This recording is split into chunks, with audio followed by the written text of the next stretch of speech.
Bernoulli के प्रमेय के सिद्धांत पर आधारित एक और उपकरण है जिसकी सहायता से हम किसी भी नली में प्रवाहित होते हुए तरल के प्रवाह की दर ज्ञात कर सकते हैं। इस उपकरण को हम वेंचुरी मीटर के नाम से जानते हैं। तो आइए देखते हैं ये वेंचुरी मीटर काम कैसे करता है। बच्चों, वेंचुरी मीटर कुछ इस प्रकार का दिखाई देता है। हम देख रहे हैं कि इस नली में बीच का जो एरिया है वो सकरा है, मतलब इसका क्षेत्रफल इन दोनों जगहों की तुलना में, दोनों सिरों की तुलना में कम है। और जब इसको हम किसी भी पाइप के साथ जोड़ देते हैं तो वो पाइप में प्रवाहित होने वाले द्रव के प्रवाह की दर को बताता है। अब इसे कैलकुलेशन किस प्रकार करते हैं, आइए इसे हम देखते हैं। तो सबसे पहले इस वेंचुरी मीटर का कंस्ट्रक्शन हम देख लेते हैं। हम देख चुके हैं। अब मान लीजिए इसका जो मोटा वाला हिस्सा है इसको मैं एक्स से दर्शा रही हूँ और जो पतला वाला हिस्सा है इसको वाई से दर्शा रही हूँ। हम देख रहे हैं यहाँ पर कि मोटे वाले हिस्से से भी एक नली ऊर्ध्वाधर यानी कि वर्टिकल अटैच्ड है और पतले वाले हिस्से से भी एक नली वर्टिकली अटैच्ड है। और जब इसमें से कोई भी द्रव प्रवाहित होते हुए आगे निकलेगा तो हम देखते हैं कि प्रेशर के कारण ये द्रव इस मोटी वाली नली से जुड़े हुए ऊर्ध्वाधर नली से भी में भी ऊपर की ओर चढ़ेगा, जबकि जो पतली वाली नली दिख रही है उससे भी जो ऊर्ध्वाधर नली अटैच्ड है उसमें भी ऊपर की ओर चढ़ेगा। और इन दोनों नलियों में जो लेवल का डिफरेंस आता है उसको कैलकुलेट करके हम इस नली से प्रवाहित होने वाले किसी भी द्रव के प्रवाह की दर को ज्ञात कर सकते हैं। मतलब बेसिकली हमको ये हाइट को ही नोट करना होता है। अब ये जो मोटा वाला क्रॉस सेक्शन एरिया है इसको x ले रहे हैं और पतले वाले को y ले रहे हैं। मोटे वाले का क्रॉस सेक्शन एरिया मान लीजिए a1 है, यहाँ पर द्रव का वेग v1 है। और पतले वाले हिस्से की बात करें यानी y वाला जो दिख रहा है वहां पे क्रॉस सेक्शन एरिया a2 ले रहे हैं और यहाँ पर द्रव का वेग v2 ले रहे हैं। इससे जो x वाले पोर्शन से जो नली ऊर्ध्वाधर जुड़ी है मान लो उसे हम m लेते हैं और ये y वाले हिस्से से जो नली जुड़ी है इसे हम n लेते हैं। अब इस वेंचुरी मीटर को हमने एक पाइप से जोड़ दिया जिसमें कि द्रव प्रवाहित हो रहा है, तो द्रव इसके अंदर से भी होकर गुजरेगा। अब ये x वाले पोर्शन में हम देखें तो क्रॉस सेक्शन एरिया अधिक है तो यहाँ पर वेग कम होगा, जबकि इस y वाले हिस्से को देखें तो क्रॉस सेक्शन एरिया कम है तो यहाँ पर वेग अधिक होगा। और जहाँ पर वेग अधिक होगा वहाँ पर दाब कम होगा, जहाँ पर वेग कम होगा वहाँ पर दाब अधिक होगा। इसका मतलब x वाले हिस्से में वेग कम होने के कारण यहाँ पर दाब अधिक होगा और इसीलिए m वाली नली में जो द्रव का लेवल होगा वो अधिक होगा। जबकि हम y वाले हिस्से में देखें तो यहाँ पर वेग अधिक है तो दाब कम होगा और इसलिए इस नली में n नली में द्रव का लेवल कम होगा। तो यहाँ से हमने कॉन्सेप्ट को समझ लिया। अब हम इसका मैथमेटिकल ट्रीटमेंट देखते हैं। मान लीजिए x वाली पोर्शन में हम दाब P1 लेते हैं और y वाले पोर्शन का दाब P2 लेते हैं, तो ये तो क्लियर है कि P1 is greater than P2।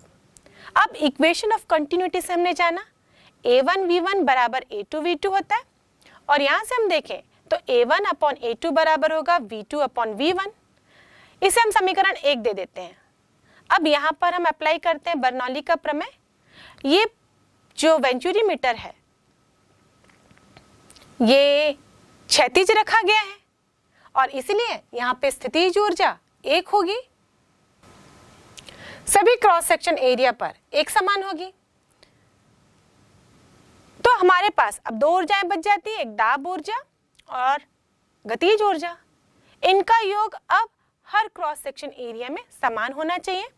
तो इसलिए हम यहाँ पे समीकरण लिखेंगे x वाले क्षेत्रफल के लिए और y वाले क्षेत्रफल के लिए, दोनों के लिए निकालेंगे और इनको हम बराबर करेंगे क्योंकि बर्नौली के प्रमेय के अनुसार कुल ऊर्जा का योग हमेशा नियत रहता है। तो x स्थिति में दाब ऊर्जा लिखेंगे P1 plus half rho V1 square गतिज ऊर्जा बराबर y वाले हिस्से के लिए यानी कि P2 plus half rho V2 square, जहाँ रो इस नली के अंदर से प्रवाहित होते हुए द्रव का घनत्व है। अब बस पक्षांतर करेंगे इस इक्वेशन को सॉल्व करने के लिए, इसे सरल करने के लिए। तो हम लिखेंगे P1 माइनस P2 बराबर half rho V2 square minus half rho V1 square. अब राइट हैंड साइड हम देखें तो रो दोनों में कॉमन है, हाफ कॉमन है, कॉमन निकाल लेते हैं तो हो जाएगा 1/2 रो v2 square minus v1 square.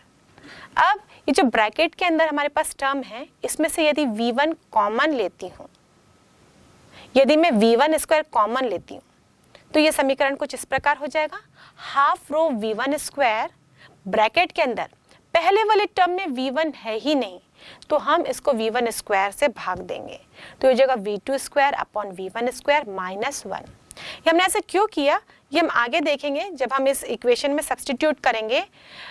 v2 upon v1 का मान समीकरण 1 से हमने निकाला था और किसी भी नली के अंदर द्रव कितने वेग से प्रवाहित हो रहा है इसको कैलकुलेट करना मुश्किल है, जबकि नली के क्रॉस सेक्शन एरिया को कैलकुलेट हम कर सकते हैं। चाहे तो हम वर्नियर कैलिपर का सहायता ले सकते हैं और किसी भी माध्यम से हम इस नली के क्रॉस सेक्शन एरिया को माप सकते हैं।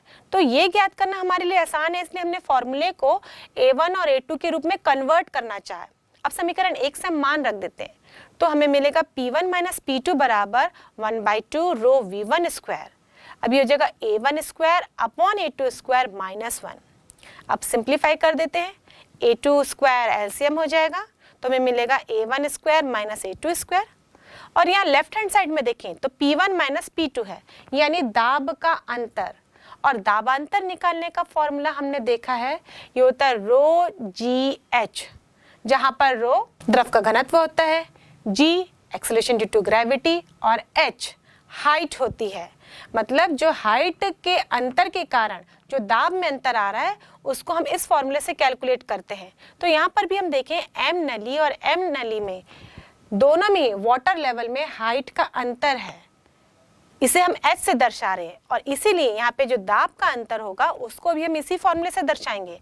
हम लिखेंगे H रो G बराबर half rho v1 square, bracket के अंदर A1 square minus A2 square upon A2 square, और दोनों पक्षों से रो कैंसिल करेंगे।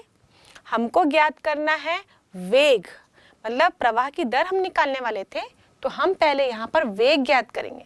तो v1 वाले पोर्शन को सेपरेट करेंगे तो v1 स्क्वायर इक्वल टू हो जाएगा, हमने सिर्फ पक्षांतर किया यहाँ पर 2hg A2 square upon A1 square minus A2 square, और यहाँ से v1 बराबर हो जाएगा रूट अंडर, दोनों पक्षों का वर्गमूल ले लेते हैं, स्क्वायर रूट कर देते हैं तो ये होगा root under 2hg A2 square upon A1 square minus A2 square. अब A2 स्क्वायर ये स्क्वायर रूट से बाहर निकल जाएगा और हम लिखेंगे v1 बराबर A2 root under 2gh upon A1 square minus A2 square. यदि नली में प्रति एकांक सेकंड में जो द्रव प्रवाहित हो रहा है उसके आयतन को मैं Q से प्रदर्शित करती हूं तो आयतन कैसे निकालेंगे? क्रॉस सेक्शन एरिया का क्षेत्रफल और एक सेकंड में उसने कितनी दूरी तय की। एक सेकंड में तय की गई दूरी उसके वेग के बराबर ही होगी, यानी कि यदि हम यहाँ पर वेंचुरी मीटर का पहला वाला क्षेत्रफल देखें तो यहाँ पर वेग v1 है तो ये तय की गई दूरी द्रव की v1 होगी, और यहाँ पे क्षेत्रफल है a1 तो हम लिख सकते हैं a1 इंटू v1, और यही द्रव के प्रवाह की दर को बताएगा, क्योंकि कितना आयतन एक सेकंड में प्रवाहित हो रहा है, मतलब कितना आयतन एक सेकंड में प्रवाहित हो रहा है, अगर ये ज्ञात करते हैं तो वो द्रव के प्रवाह की दर को ही बता रहा है, क्योंकि जब हम समय से भाग देते हैं इसका मतलब वो क्वांटिटी दर को रिप्रेजेंट करती थी, तो यहाँ पर ये द्रव के प्रवाह की दर को रिप्रेजेंट कर रहा है। तो ये हम मान लीजिए Q से दर्शाते हैं तो Q इक्वल टू हमने लिया A1 V1। अब ये V1 का मान रख देते हैं तो Q बराबर यानी कि वेग प्रवाह की दर बराबर हो जाएगा A1 और V1 का मान रखते हैं तो ये जगह into A2 root under 2gh upon A1 square minus A2 square, और इस फॉर्मूले से हम किसी भी नली में बहने वाली द्रव के प्रवाह की दर को कैलकुलेट कर सकते हैं। इस सूत्र को यदि हम देखें तो यहाँ पर हमको इस वेंचुरी मीटर के मोटे वाले हिस्से का क्रॉस सेक्शन एरिया मालूम होना चाहिए और पतले वाले हिस्से का क्रॉस सेक्शन एरिया मालूम होना चाहिए। साथ ही ग्रेविटी का मान तो हम जानते हैं इस नली में।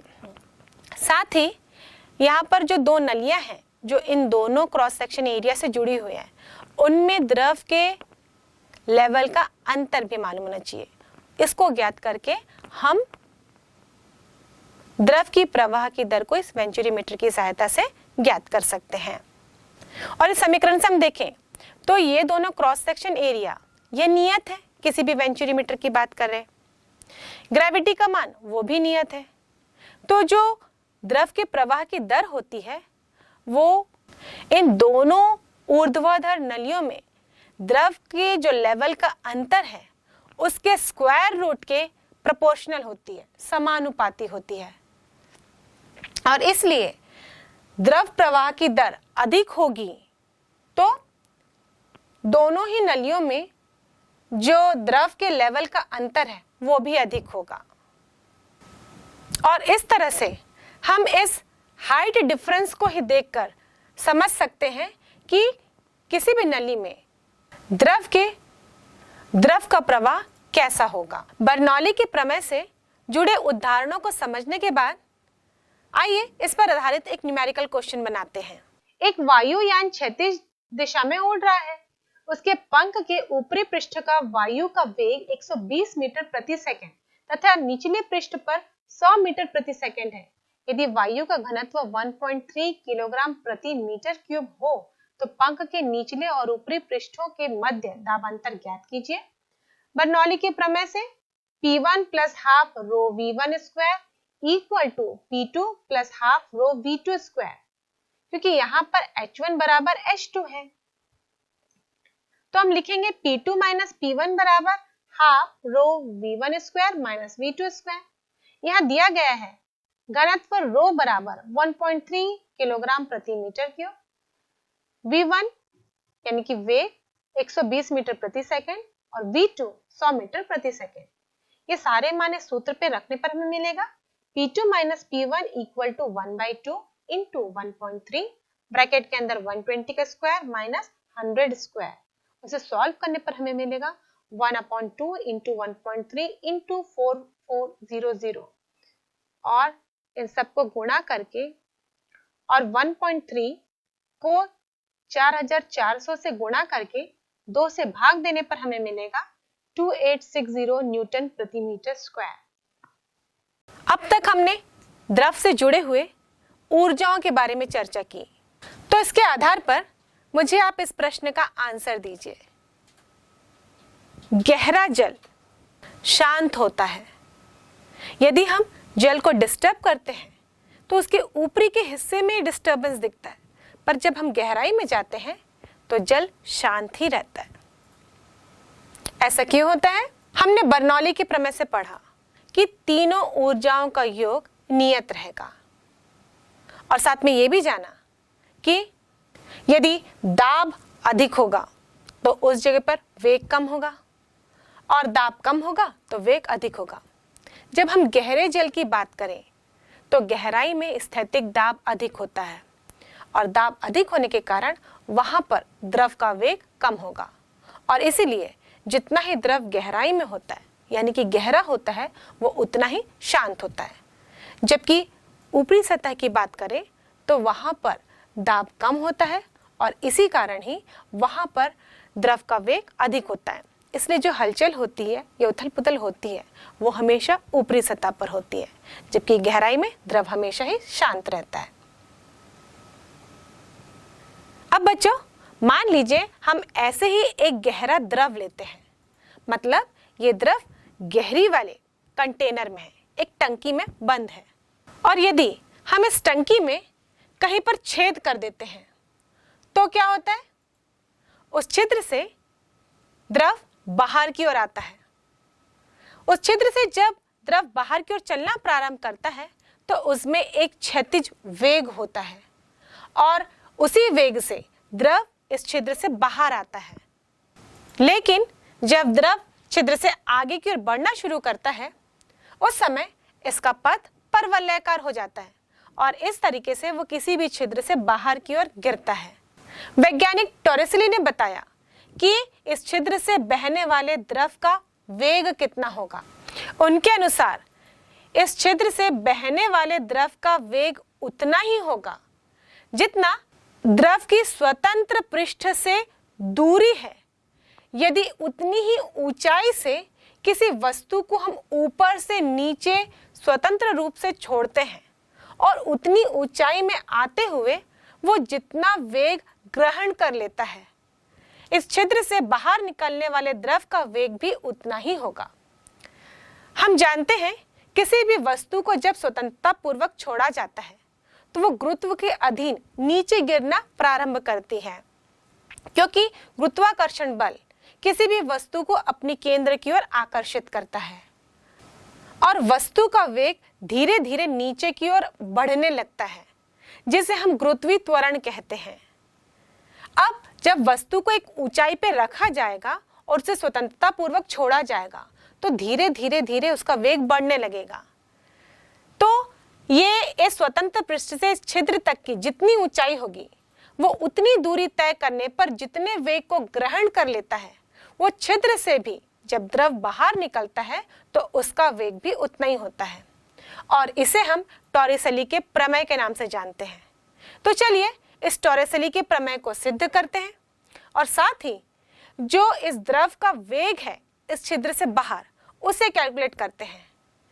किसी भी टंकी से छिद्र से द्रव के बाहर निकलने वाले वेग को हम एक खास नाम से जानते हैं। इसे हम वेलोसिटी ऑफ इफ्लक्स यानी बहिस्राव वेग कहते हैं।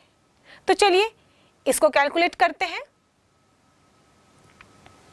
मान लीजिए इस टंकी की ऊंचाई हम कैपिटल एस से दर्शा रहे हैं और इस टंकी में रो घनत्व का द्रव स्टोर है और ये पूरे टंकी में स्टोर है, मतलब इस द्रव का लेवल इस टंकी की हाइट के बराबर होगा। अब ये टंकी ओपन है, यहाँ पर द्रव का एक स्वतंत्र पृष्ठ है।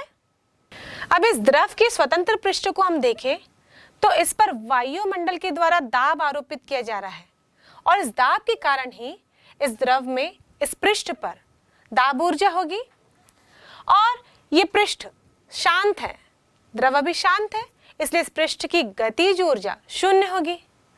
और इस पृष्ठ को हम देखें तो ये सबसे मैक्सिमम हाइट पर है और इसीलिए इस पृष्ठ पर स्थितिज ऊर्जा अधिकतम होगी। और स्वतंत्र पृष्ठ की कुल ऊर्जा निकालें तो इसका समीकरण इस प्रकार लिख सकेंगे, P जिसे हम दाब ऊर्जा कह रहे हैं, गतिज ऊर्जा शून्य होगी इसलिए 0 लिख रहे हैं, स्थितिज ऊर्जा रो जी एच ये तीनों का योग होगी। अब हम छिद्र A पर द्रव की कुल ऊर्जा निकालते हैं। ये छिद्र A स्वतंत्र पृष्ठ से h दूरी पर स्थित है। अब यहाँ पर इसकी तीनों ऊर्जाओं का योग लेंगे तो इस छिद्र पर द्रव की कुल ऊर्जा को बताएगा। दाब ऊर्जा P होगी, स्थितिज ऊर्जा हाफ रो v स्क्वायर और गतिज ऊर्जा रो जी h होता है, जहाँ पे h सतह से ऊंचाई होती है। यहाँ पर सतह से ऊंचाई कितनी होगी? यदि इस टंकी की कुल ऊंचाई h है और स्वतंत्र पृष्ठ छिद्र की गहराई या दूरी स्मॉल h है, तो ये जो दूरी है सतह से इस छिद्र की ये h माइनस h होगी और इसलिए हम ये हाइट के जगह पे h माइनस h लिखेंगे। और ये जो हमने कुल ऊर्जा का समीकरण लिखा है ये प्रति एकांक आयतन के लिए लिखा गया है। बर्नौली के प्रमेय के अनुसार ये स्वतंत्र पृष्ठ की कुल ऊर्जा और इस छिद्र A पर जो द्रव है उसकी कुल ऊर्जा बराबर होनी चाहिए, क्योंकि प्रत्येक अनुप्रस्थ काट के क्षेत्रफल पर जहां पर द्रव भरा गया है या जहां से द्रव प्रवाहित हो रहा है ये तीनों ऊर्जाओं का योग नियत होता है।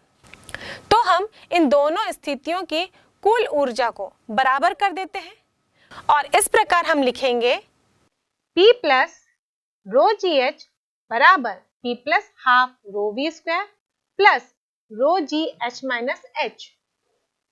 दोनों पक्षों से P और P कैंसिल करेंगे तो हमें मिलेगा रो जी एच बराबर half rho V square plus यहाँ पर रो जी को हम अंदर ब्रैकेट में गुणा करेंगे और हमें प्राप्त होगा रो जी एच माइनस रो जी एच।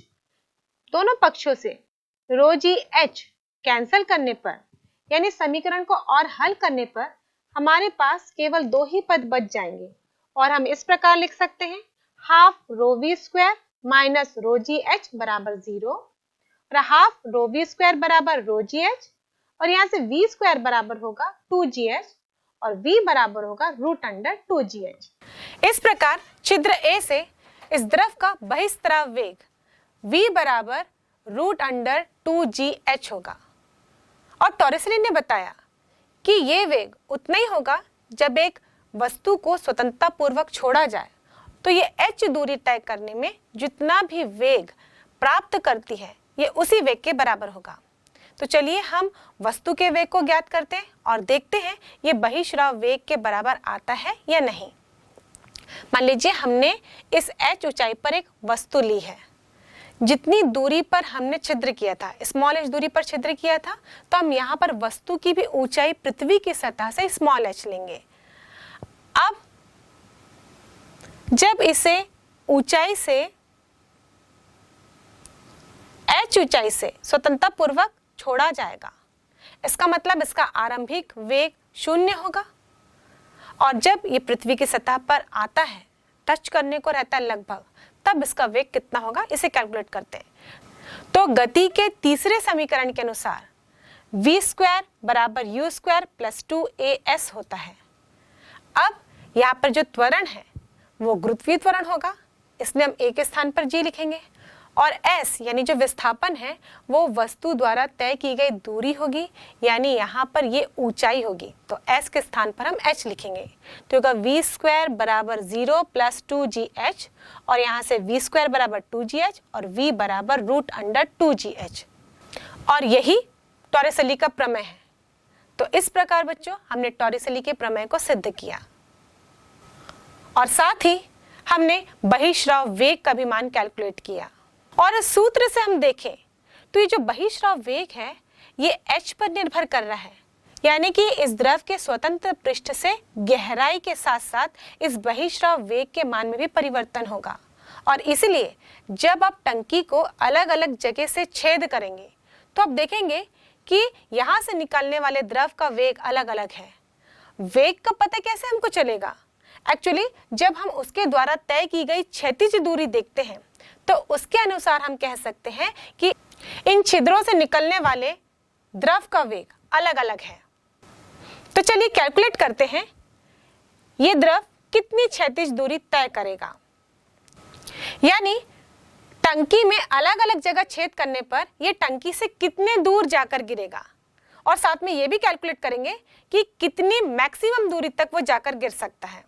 साथ ही ये भी कैलकुलेट करेंगे कि द्रव कितनी अधिकतम दूरी तय कर सकता है। मान लीजिए हमने टंकी में यहाँ पर एक छिद्र बनाया है, इसकी स्वतंत्र पृष्ठ से गहराई h है और इस छिद्र से द्रव बाहर की ओर निकलेगा। इसे हम बहिश्राव वेग कहते हैं। बहिश्राव वेग की कैलकुलेशन हम ऑलरेडी कर चुके हैं। तो बहिश्राव वेग होगा v = √2gh और मान लीजिए ये सतह पर टंकी से x दूरी पर गिरता है। अब इस x दूरी को हमको कैलकुलेट करना है। यहाँ पर हमें समय मालूम नहीं है, तो सबसे पहले हमें समय कैलकुलेट करना पड़ेगा। इसको कैलकुलेट करने के लिए हम गति के दूसरे समीकरण का इस्तेमाल करेंगे। गति के दूसरे समीकरण से हम लिख सकते हैं s = ut + हाफ at²। यहाँ पर हम सारे ऊर्ध्वाधर घटकों को लिखेंगे क्योंकि ऊर्ध्वाधर घटकों के बारे में हमारे पास जानकारी मौजूद है। इस छिद्र की सतह से ऊंचाई ये h - h होगी, तो s के स्थान पर मैं h - h लिखूंगी। यहाँ पर मैं वेग का ऊर्ध्वाधर घटक लिखूंगी। वेग एक सदिश राशि है जिसके क्षैतिज और ऊर्ध्वाधर घटक होंगे। ये जो बहिस्राव वेग है वो तो क्षैतिज दिशा में होगा, इसीलिए इसका ऊर्ध्वाधर घटक 0 होगा। तो इनिशियल वेलोसिटी के ऊर्ध्वाधर घटक को मैं लिखना चाहूं तो ये 0 होगा इंटू t प्लस हाफ। यहाँ a के स्थान पर हम त्वरण का ऊर्ध्वाधर घटक ही लेंगे जो कि गुरुत्वीय त्वरण के कारण ही हो रहा है, तो यहाँ पर g लिखेंगे t स्क्वायर और इसे सॉल्व करेंगे तो हमें मिलेगा h माइनस एच बराबर हाफ जी टी स्क्वायर। और यहाँ से t का मान कैलकुलेट करें तो t square equal to 2 h minus h upon g और t बराबर होगा root under 2h minus h upon g. अब ये जो t का मान हमें प्राप्त हुआ है उसकी सहायता से हम क्षैतिज दूरी ज्ञात करेंगे। हम जानते हैं बच्चों क्षैतिज दूरी बराबर होगी क्षैतिज वेग यानी कि बहिस्राव वेग इनटू समय। तो x बराबर हो जाएगा रूट अंडर 2gh, समय का मान लिखेंगे root under 2h minus h upon g. इन दोनों को एक ही रूट के अंदर लिख देते हैं।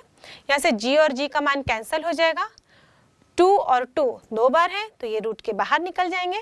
मतलब हम इस समीकरण को हल कर रहे हैं, सरल कर रहे हैं। तो x बराबर मिलेगा 2 root under h minus H. और इस समीकरण से स्पष्ट है कि ये जो दूरी है टंकी से इस द्रव की जो छिद्र से गिरता हुआ आ रहा है वो निर्भर कर रहा है कि आपने स्वतंत्र पृष्ठ से कितनी गहराई में छिद्र बनाया है। और x का मान अधिकतम हो, मतलब ये अधिकतम दूरी पर जाके गिरे, उसके लिए h into H minus H, इसका मान भी अधिकतम होना चाहिए। अब इसका मान अधिकतम निकालना है हमको। यहाँ पर हम देख रहे हैं h और h माइनस एच ये ऐसी राशियां हैं जो एक दूसरे पर निर्भर कर रही हैं, क्योंकि h के मान के आधार पर ही आप h माइनस एच को कैलकुलेट कर पाओगे। तो इसका मान अधिकतम निकालना है। ये अधिकतम कब होगा, इसको निकालने के लिए हम मैथमेटिकल टूल को अप्लाई करेंगे और यहाँ पर हम यूज करेंगे डिफरेंशिएशन का। और हम लिखेंगे differentiation of h into H minus H with respect to h। यहाँ पर जो हमने अवकलन किया है, डिफरेंशिएशन किया है, वो स्मॉल h के सापेक्ष किया है। यही गहराई है स्वतंत्र पृष्ठ से छिद्र की। तो इसके सापेक्ष यदि अवकलन शून्य होता है तो इस राशि का मान अधिकतम होगा। अब यहाँ पर मल्टीप्लाई कर देते हैं तो ये मिलेगा h माइनस एच स्क्वायर। इसको डिफरेंशिएट करना है। अब यहाँ पे दो टर्म है, दोनों को हम अलग से डिफरेंशिएट करेंगे। यहाँ पे जो कैपिटल H है वो टंकी की हाइट है और वो कांस्टेंट है। यहाँ पर इसको टंकी की हाइट भी बोल सकते हैं या फिर स्वतंत्र पृष्ठ की भी ऊंचाई बोल सकते हैं, और ये कांस्टेंट है। चेंज क्या हो रहा है, स्मॉल h की वैल्यू। तो ये h ये अवकलन से बाहर हो जाएगा तो हम लिखेंगे h dh upon dh minus, क्योंकि ये माइनस का चिन्ह है तो माइनस से लिखेंगे। यहाँ पर ये होगा d upon dh of h square, ये बराबर 0 होना चाहिए। अब अवकलन करते हैं। यहाँ पे अवकलन के सूत्रों को इस्तेमाल करके अवकलन किया जाएगा। dh अपॉन dh ये होगा 1, क्योंकि हम x के सापेक्ष यदि x का अवकलन करते हैं तो 1 मिलता है। अब हमारे पास एक और सूत्र है d upon dx of x power n। ये होता है n into x power n minus 1। जो भी पावर में रहता है हम उसको सामने लिखते हैं और जो भी वेरिएबल है उसके पावर में हम एक घटा देते हैं। और इस प्रकार यहाँ पर भी हम अवकलन का सूत्र इस्तेमाल करेंगे। यहाँ देखो h स्क्वायर है तो हम लिखेंगे d upon dh of h square. तो फॉर्मूला लगाएंगे तो ये हो जाएगा 2h पावर 2 माइनस 1, 2 माइनस 1 यानी कि 1, तो हमको फाइनली मिलेगा 2h। तो अवकलन करने पर हमें मिलेगा h dh अपॉन dh 1 हो जाएगा, तो यहाँ पर केवल h आएगा, माइनस 2h इक्वल टू 0। और यहाँ से हम देखें h बराबर 2h होगा और h बराबर होगा h अपॉन 2। यानी कि यदि स्वतंत्र पृष्ठ से आधी दूरी पर यदि हम छिद्र करते हैं टंकी में तो वो मैक्सिमम दूरी तक जाकर गिरेगा। अब ये मैक्सिमम दूरी कितनी होगी, तो दूरी तो अभी हमने ज्ञात किया, इस सूत्र में हम मान रख देते हैं। दूरी थी x equal to 2 root under h into H minus H, तो h के स्थान पर h अपॉन 2 रखते हैं और इसे सॉल्व करेंगे तो ये अधिकतम दूरी h के बराबर ही होगी।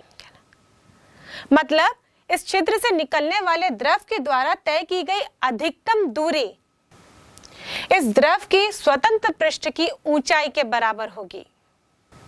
तो इस तरह से हमने टॉरेसिली के प्रमेय का उपयोग करके बहिस्राव वेग को ज्ञात किया और छिद्र से निकलने वाले द्रव के द्वारा तय की गई अधिकतम दूरी के मान को भी कैलकुलेट किया। तो चलिए इस पर आधारित एक न्यूमेरिकल क्वेश्चन भी बनाते हैं। एक टंकी में पानी के तल की ऊंचाई 90 सेंटीमीटर है। टंकी की तली से उस छिद्र की ऊंचाई क्या होगी जिसके लिए क्षैतिज परास अधिकतम हो? इस छिद्र पर बहिस्त्राव वेग क्या होगा? यहाँ पर G बराबर 10 मीटर प्रति वर्ग सेकंड दिया गया है। तो इस प्रश्न में हमें द्रव का बहिस्त्राव वेग कैलकुलेट करना है। तो हम देखते हैं कि प्रश्न में क्या क्या दिया गया है। H बराबर 90 सेंटीमीटर है, तो क्षैतिज दूरी अधिकतम होगी यदि H बराबर h/2 होता है, यानी 90/2 होगा, यानी कि 45 सेंटीमीटर। तो जब टंकी के आधे हिस्से में हम छेद करेंगे तो इस छिद्र से निकलने वाले द्रव के द्वारा अधिकतम क्षैतिज परास तय किया जाएगा। अब 45 सेंटीमीटर को हम मीटर में कन्वर्ट करेंगे, तो ये होगा 45 × 10⁻² मीटर। बहिस्त्राव वेग का सूत्र होता है V = √2gh। तो हम लिखेंगे √2 × 10 × 45 × 10⁻², और सॉल्व करने पर हमें मिलेगा 3 मीटर प्रति सेकेंड।